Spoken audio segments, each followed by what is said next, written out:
Film yang diangkat dari kisah nyata kali ini menceritakan tentang seorang mantan perwira Inggris bernama Eric Lomax yang membawa luka batin mendalam sejak ia menjadi tawanan perang Jepang pada Perang Dunia Kedua. Ia dipaksa bekerja, membangun jalur kereta api di Thailand hingga ke Burma. Pengalaman penyiksaan brutal yang ia alami membuat hidupnya bertahun-tahun dihantui trauma. Hingga suatu hari, ia mengetahui bahwa salah satu mantan penyiksanya, yaitu Nagase Takashi, masih hidup dengan tenang dan menjadi pemandu wisata di atas tanah tempat mereka disiksa. Eric pun akhirnya memutuskan menghadapi traumanya dengan mencari pria tersebut untuk menyelesaikan dendam masa lalunya. Dan inilah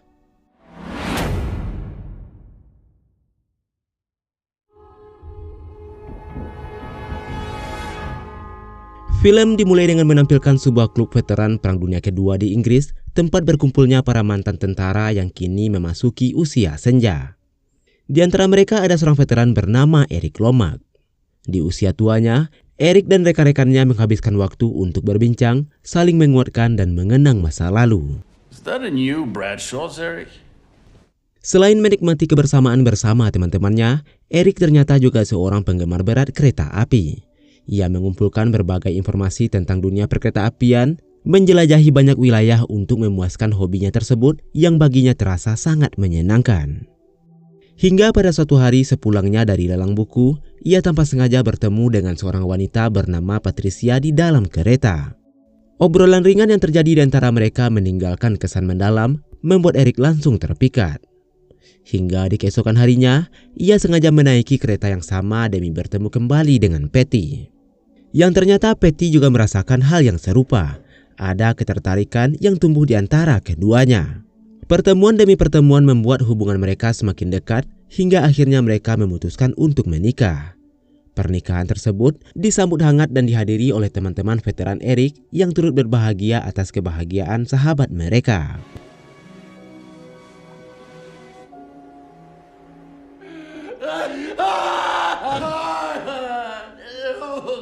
Namun sayangnya ada satu hal yang Patty sama sekali tidak ketahui. Ternyata Eric menyimpan trauma perang yang sangat besar dari masa lalunya. Pada suatu hari ketika mereka sedang berada di rumah, Eric tiba-tiba mengalami kilas balik mengerikan. Ia seolah melihat salah satu tentara Jepang yang pernah menyiksanya muncul kembali dan menyeretnya menuju ruang interogasi. Tanpa bisa mengendalikan diri, Eric berteriak dan merasakan kembali seluruh rasa sakit yang dulu dialaminya. Sejak kejadian itu, ia berubah menjadi lebih murung, menarik diri dari Patty, dan mulai menghindari kedekatan apapun. Eric lebih suka menyendiri, tenggelam dalam pikirannya sendiri, seakan takut menyakiti istrinya dengan trauma yang tidak pernah ia ceritakan. Di masa mudanya, Eric adalah salah satu pasukan sekutu dari Inggris yang bertugas di Singapura sebagai bagian dari divisi telekomunikasi. Pada tanggal 15 Februari 1942, ketika Jepang mulai menguasai Asia Tenggara, pasukan Inggris terpaksa mundur dan keadaan pun menjadi kacau. Sebelum semuanya runtuh, Eric sempat menyelamatkan beberapa komponen radio dan menyembunyikannya, berjaga-jaga jika suatu saat mereka membutuhkan alat komunikasi tersebut. Tidak lama kemudian, ia dan rekan-rekannya digiring oleh pasukan Jepang untuk berbaris di sepanjang rel kereta api. Dari lokasi itu, mereka melihat bendera Inggris diturunkan dan diganti dengan bendera Jepang, tanda resmi runtuhnya kekuasaan Inggris di wilayah tersebut.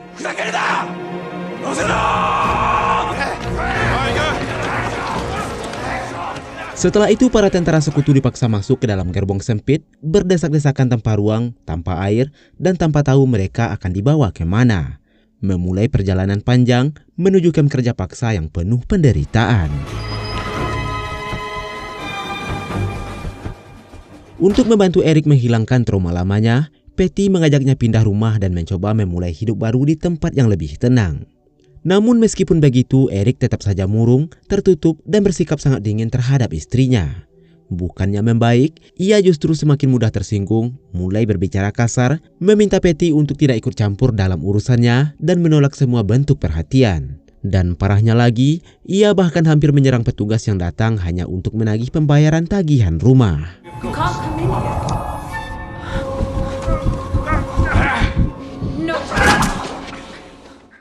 Merasa ada sesuatu yang benar-benar tidak beres, Patty memutuskan mencari tahu sendiri apa yang sebenarnya menghantui suaminya. Ia membuka buku-buku catatan milik Eric, lalu menemukan beberapa sketsa yang tampak mengerikan, gambar-gambar ruang penyiksaan, wajah-wajah tentara Jepang, serta berbagai alat yang menunjukkan betapa kelamnya pengalaman masa lalu Eric. Namun sayangnya tidak ada penjelasan apapun mengenai sketsa-sketsa itu, sehingga Patty hanya bisa menebak bahwa trauma Eric jauh lebih dalam dari apa yang pernah ia bayangkan. Di hari berikutnya, Patty memutuskan untuk mendatangi salah satu teman Eric yang bernama Finlay dan menanyakan apa yang sebenarnya terjadi pada suaminya. Awalnya Finlay menolak untuk menjelaskan apapun dan menyarankan Patty agar berbicara langsung dengan Eric. Namun Patty menegaskan bahwa Eric sama sekali tidak mau membuka diri dan selalu menghindari pembicaraan tentang masa lalunya. Mendengar itu, Finlay akhirnya luluh. Ia menarik nafas panjang, tampak ragu, lalu mulai bercerita mengenai perang masa lalu. Jadi setelah mereka masuk ke dalam kereta api, para tawanan sama sekali tidak tahu kemana mereka akan dibawa. Eric yang mulai kesulitan bernafas membongkar sedikit ventilasi udara untuk mendapatkan sedikit angin segar. Namun yang terlihat justru kehancuran di sepanjang perjalanan yang mereka lewati, bangunan porak-poranda, dan desa-desa yang tampak hangus terbakar. Tidak lama kemudian kereta itu tiba-tiba berhenti di tengah perjalanan. Dari celah ventilasi, Eric melihat para tahanan di gerbong depan mencoba meminta air atau makanan dari warga lokal. Namun tentara Jepang langsung memukul mereka tanpa belas kasihan.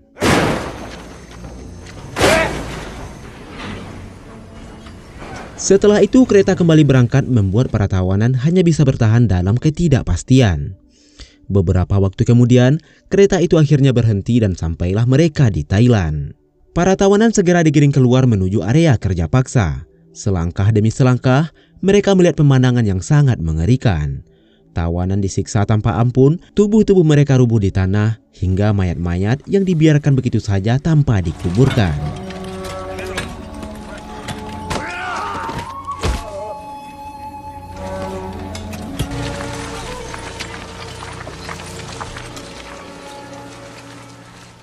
Seorang tentara Jepang bernama Nagase bertugas sebagai penerjemah untuk Komandan Kempai. Nagase memberitahu mereka bahwa kelompok Eric termasuk beruntung karena dianggap memahami mesin dan perangkat teknis. Sehingga tugas mereka hanya membantu pekerjaan teknis, bukan bekerja paksa membangun rel kereta seperti tawanan lainnya. Meskipun disebut beruntung, mereka tetap berada di lingkungan penuh kekerasan, yang setiap hari memperlihatkan betapa tipisnya batas antara hidup dan mati. Malam harinya salah satu teman Eric bernama Trollby tidak terima dengan perlakuan brutal yang mereka alami dan mulai merencanakan upaya pelarian. Namun Eric menjelaskan sesuatu yang baru ia sadari. Ia mengatakan bahwa mereka saat ini sudah berada di Thailand. Sebagai penggemar kereta api, Eric mengenali jalur yang mereka lewati dan mengetahui bahwa Jepang sedang merencanakan pembangunan jalur kereta sepanjang Bangkok hingga ke Burma. Sebuah proyek besar yang membutuhkan ribuan pekerja paksa. Biasanya pekerjaan berat dan berbahaya seperti ini hanya diberikan kepada imigran miskin atau kelompok yang tidak dianggap penting. Namun karena hanya ada para tawanan perang di sana, besar kemungkinan merekalah yang akan dipaksa melakukan pekerjaan itu. Sebagai pasukan militer, mereka merasa tidak bisa hanya diam berada di bawah penindasan. Mereka harus melakukan sesuatu untuk tetap bertahan meski dalam kondisi yang sangat terbatas. Salah satu rencana yang mereka susun adalah mencari cara untuk mendapatkan informasi dari luar. Mereka mulai kembali merakit komponen radio yang sebelumnya sempat mereka sembunyikan. Mereka mencuri waktu di sela-sela pekerjaan untuk menyusun perangkat itu secara perlahan. Selain itu, mereka juga mengambil beberapa komponen kecil dari mesin-mesin tempat mereka kerja untuk melengkapi bagian radio yang masih kurang.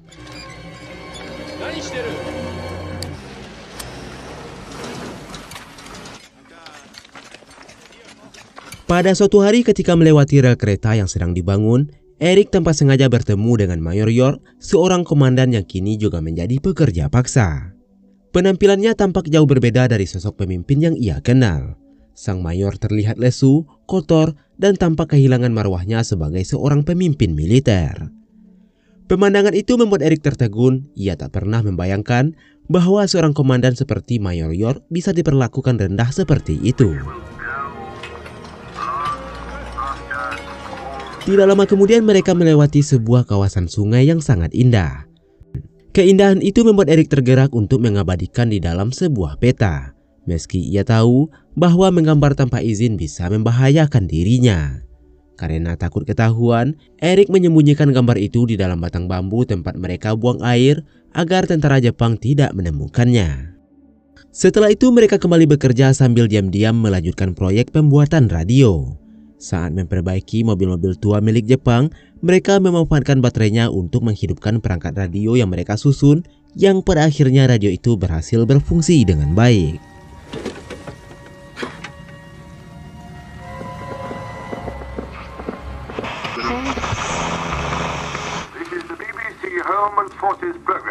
Saat itu mereka mendengarkan siaran dari BBC. Suara penyiar mengabarkan bahwa pasukan Jerman sedang diserang habis-habisan oleh sekutu dan menderita kekalahan besar. Kabar itu langsung menjadi secercah harapan di tengah kondisi mereka yang suram. Eric dan teman-temannya sangat bersemangat dan mereka langsung menyebarkan berita tersebut pada tawanan lain, termasuk Mayor York, sebagai tanda bahwa mungkin pada akhirnya kebebasan tidak lagi terasa mustahil. Russians have taken Stalingrad. We've got Hitler in hand. Seiring berjalannya waktu, pasukan Jepang mulai curiga dengan tingkah laku para tawanan dan memutuskan untuk melakukan penggeledahan mendadak di barak tempat mereka tidur. Saat mereka memeriksa setiap sudut, para tentara akhirnya menemukan radio rakitan yang selama ini mereka sembunyikan. Eric yang panik langsung berlari untuk menyelamatkan kertas-kertas miliknya, termasuk sketsa sungai yang ia sembunyikan.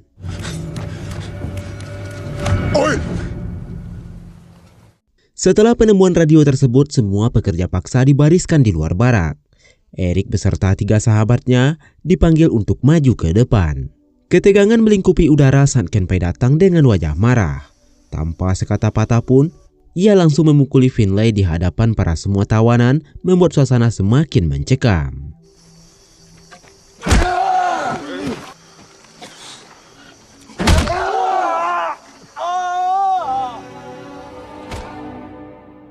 Melihat sahabatnya disiksa tanpa ampun, Eric merasa tidak tega. Ia akhirnya maju dan mengakui bahwa radio itu adalah perbuatannya. Pengakuan itu membuat Kenpai murka. Ia kemudian memukuli Eric dengan jauh lebih kejam, menendang dan menyeretnya tanpa belas kasihan. Sementara semua tawanan hanya bisa diam, tidak berani melakukan perlawanan sedikit pun.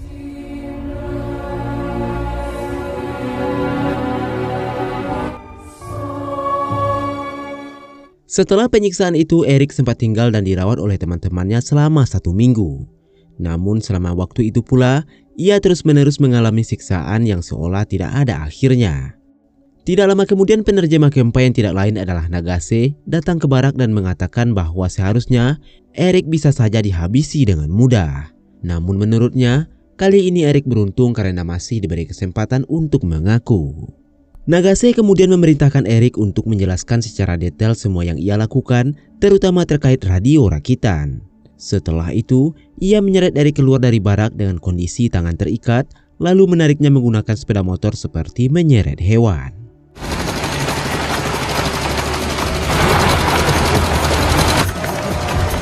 Sejak kejadian itu, Finlay dan kawan-kawan tidak pernah melihat Eric selama 2 minggu penuh. Mereka tidak tahu apakah Eric masih hidup, bagaimana kondisinya, atau siksaan seperti apa yang sedang ia alami. Yang mereka tahu hanyalah bahwa tidak ada seorang pun yang kembali dari interogasi Kenpai dalam keadaan utuh. 2 minggu kemudian, Eric akhirnya dikembalikan ke barak dalam kondisi yang tidak sadarkan diri dan tubuhnya dipenuhi oleh luka.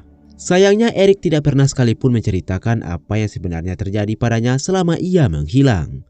Ia lebih memilih menahan semuanya sendirian, menyimpan luka batin itu diam-diam, seolah menguburnya jauh di dalam dirinya agar tidak membebani siapapun. Di hari berikutnya, Patty kembali menemui Finlay. Tanpa diduga, Finlay ternyata memiliki sesuatu yang mungkin dapat menyembuhkan trauma masa lalu Eric, yaitu informasi tentang keberadaan Nagase. Yang ternyata pria yang dulu menjadi penerjemah Kenpai itu masih hidup hingga sekarang. Tidak hanya itu, Finlay juga memberikan sebuah pisau kepada Patty, sebuah simbol agar Eric menuntaskan luka dan dendam yang selama ini ia pendam. Setelah itu, Finlay segera menemui Eric dan menunjukkan bukti keberadaan Nagase. Dengan penuh kemarahan terpendam, ia menjelaskan bahwa Nagase kini masih hidup sebagai pemandu wisata di tempat yang dulu menjadi lokasi penyiksaan para tawanan. Ironisnya, Kawasan yang dipenuhi penderitaan itu kini berubah menjadi destinasi wisata dan Nagase lah yang memandu para wisatawan, seolah masa lalu kelam itu sekedar cerita tanpa makna. Namun Eric menolak mentah-mentah usulan tersebut. Ia mengatakan bahwa dirinya bukan lagi seorang prajurit dan kini sudah memiliki keluarga yang harus ia lindungi. Penolakan itu justru membuat Finlay murka. Menurutnya trauma Eric bukan hanya menghancurkan hidupnya sendiri, tetapi juga orang di sekelilingnya, terutama Patty. Bagi Finlay, menghadapi masa lalu adalah satu-satunya cara agar Eric bisa benar-benar terbebas. Karena mendapatkan penolakan, Finlay akhirnya memutuskan untuk pulang. Eric dan Patty mengantarkannya ke stasiun. Sebelum berangkat, Finlay membisikkan pada Patty bahwa ia akan mengirim sebuah pesan yang tidak akan pernah diabaikan oleh Eric. Something you won't be able to ignore.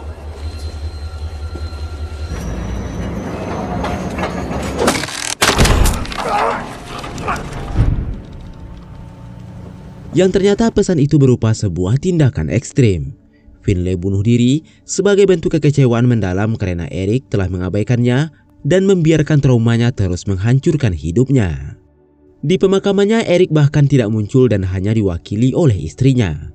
Namun setelah kematian Finlay, Eric kembali membuka lembar surat kabar yang berisi lokasi keberadaan Nagase, lalu segera berangkat ke Thailand seorang diri. Ketika Patty kembali ke rumah, Eric sudah pergi tanpa meninggalkan penjelasan apapun.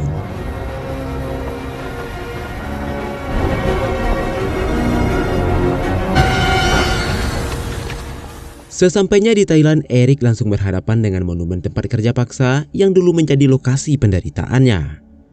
Dengan membawa pisau pemberian Finlay, ia segera menuju kawasan sejarah yang kini bernama Kempai War Museum, tempat para tawanan termasuk dirinya dulu pernah disiksa. Setibanya di sana, ia melihat Nagase masih hidup dengan tenang dan bekerja sebagai pemandu wisata di tempat tersebut. Begitu semua pengunjung pergi, Eric masuk ke ruang interogasi dan mengejutkan Nagase. I'm surprised you don't recognize me. Lomax. Di dalam ruangan yang penuh kenangan kelam itu, Eric menyuruh Nagase untuk duduk dan mengulang kembali sebuah kalimat yang pernah ia ucapkan dulu. Ketika Eric pertama kali ditangkap, mereka membawanya ke ruangan yang sama. Nagase yang saat itu menjadi penerjemah Kempai mengatakan bahwa Eric cukup beruntung untuk tidak langsung dihabisi. Kemudian ia bertanya, mengapa Eric menggambar peta rel kereta api. Eric menjelaskan bahwa ia hanyalah penggemar kereta dan menggambar peta itu untuk koleksi pribadi. Namun penjelasan itu tidaklah memuaskan mereka. Mereka juga menuduh Eric membuat alat komunikasi untuk memberi informasi kepada pemberontak Thailand dan cukong Tiongkok. Eric kembali menegaskan bahwa alat itu hanyalah sebuah radio yang hanya bisa menerima sinyal, bukan mengirim. Tetapi jawaban tersebut tetap tidak diterima, yang pada akhirnya mereka menyeret Eric ke sebuah kandang sempit dan mengurungnya di sana bersama tawanan lainnya. Keesokan harinya, Nagase kembali menginterogasi Eric dan menanyainya siapa yang membantunya membuat radio tersebut. Eric menjawab bahwa merekalah para tawanan yang merakitnya sendiri tanpa bantuan siapapun. Namun jawaban itu kembali tidak memuaskan mereka. Karena merasa Eric masih berbohong, mereka pun menyeretnya keluar dan kembali menyiksanya di atas kandang sempit tempat ia dikurung.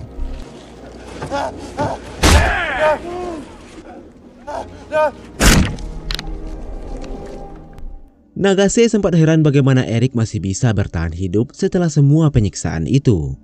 Eric pun membalas bahwa seharusnya justru Nagase lah yang tidak pantas hidup karena ia adalah seorang penjahat perang.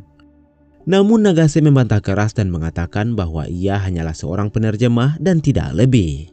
Ia menjelaskan bahwa ketika Jepang kalah, seluruh pasukan Jepang dikirim ke Bangkok untuk diadili. Tetapi karena ia dianggap hanya sebagai penerjemah, Nagase dibebaskan dari pengadilan tersebut.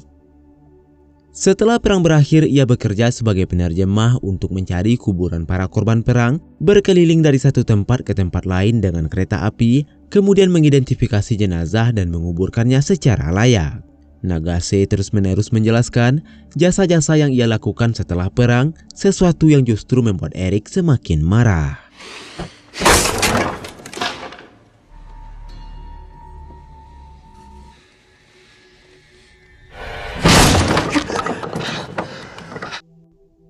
Namun pada akhirnya Eric tidak sanggup melakukannya. Dengan penuh emosi, ia mengambil pisau dan meletakkannya di leher Nagase. Think these questions are the right questions?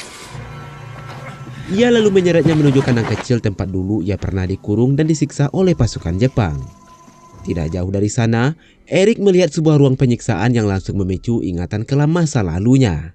Di tempat itulah dulu ia dibaringkan dengan tangan terikat, mulut disumpal, lalu disiksa dengan cara mengalirkan air melalui selang ke dalam mulutnya hingga ia hampir tak bisa bernafas.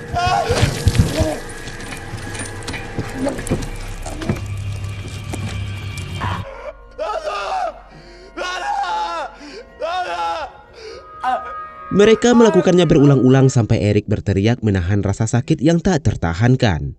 Setelah mengalami penyiksaan secara terus-menerus, Eric akhirnya menyerah dan bersedia memberitahukan apa yang ia dengar dari radio rakitan mereka. Ia menjelaskan bahwa Amerika telah berhasil menghancurkan kapal-kapal Jepang dan menyebabkan kelaparan besar di seluruh negeri. Ia juga mengatakan bahwa pesawat-pesawat Amerika membombardir kota-kota, menghancurkan jembatan, jalan, bahkan rumah sakit. Namun sayangnya, Nagase tidak mempercayai apapun yang Eric katakan dan menuduhnya sebagai pembohong. Setelah rangkaian kilas balik penyiksaan itu selesai, Eric perlahan mendekati Nagase yang sejak tadi gemetar ketakutan di dalam kandang. Dengan nada tenang namun penuh tekanan emosional, Eric mulai menjelaskan sesuatu yang tak pernah ia ungkapkan kepada siapapun.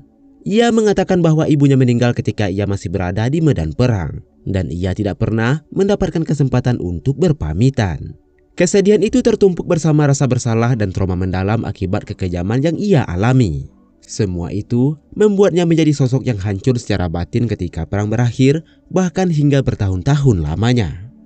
Eric juga mengungkapkan bahwa setelah perang selesai, tidak ada seorang pun yang benar-benar ingin mendengarkan kisah para tahanan.